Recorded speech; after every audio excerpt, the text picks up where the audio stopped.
ఈ రోజు వాక్యం వింటున్న నువ్వు ఎవరైనా సరే ఇది ఒక మతం అనుకుంటున్నావేమో, చాలా మంది మతం అనే బురద పూశారు దీనికి. ఇప్పుడు ఈ వాక్యం అనే నీళ్లలో నీ కళ్ళను కడుక్కోమని యేసుప్రభు చెబుతుండు. ఏం కడుక్కోమని చెబుతుండో?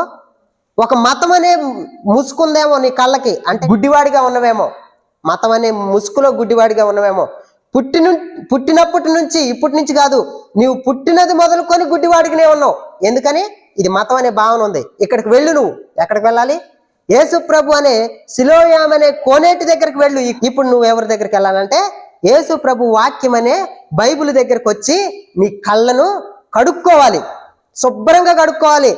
ఏమన్నా ఆ పొరలు ఉంటాయేమో, ఆ బురద ఇంకా అంటుకొని ఉందేమో, శుభ్రంగా కడుక్కో నీ కళ్ళు. యేసుప్రభు వాక్యం అనే ఈ యొక్క గ్రంథం ఏదైతే ఉంది, ఇది మతపరమైన గ్రంథం కానే కాదు. ఇప్పుడు వరకు నువ్వు గుడ్డివాడిగా ఉన్నావు. ఎట్లున్నావు గుడ్డివాడిగా?